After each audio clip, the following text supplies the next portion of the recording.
Okay, well, it's 6 o'clock in the evening. It's the 14th of September. This is a bit loose, all right?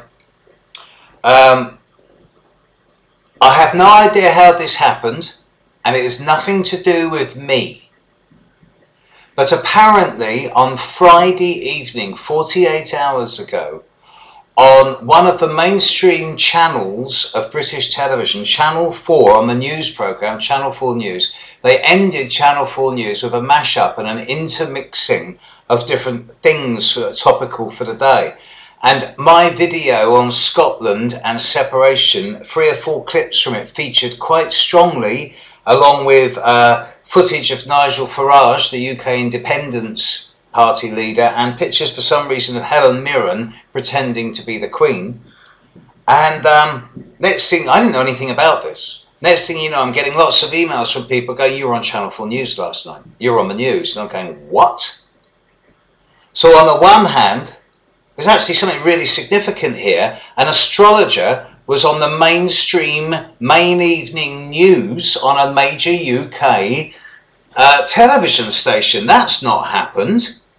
I can't think of a time it's ever happened before. So if there's any bright techno spark out there who can get hold of me of a copy of the end of Channel 4 News on Friday night, mate, I'd really appreciate a copy, and I'd be very, very grateful. Anyone who can sort that out for me, I'll be well happy.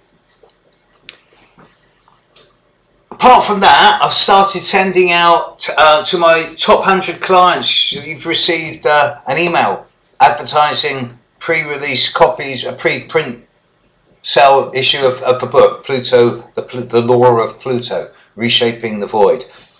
It's going off. It's actually at the typesetters now. So the first print run is going to be in a couple of weeks, and I will have the first copies in my office by the end of October. So, and I'll be putting it out to the world in a pre-print price offer in about a week and a half's time. So watch this space. Meantime, Mars is in Sagittarius. Whew. In fact, today's been a bit of a stinker. This last 48 hours, a lot of people have been growling at each other. Mars has moved into Sagittarius now. We're past that 29 Scorpio buzz.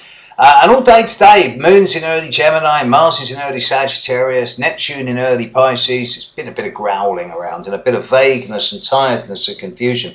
It seems to be clearing now later in the day on Sunday. But believe me, this is a prelude.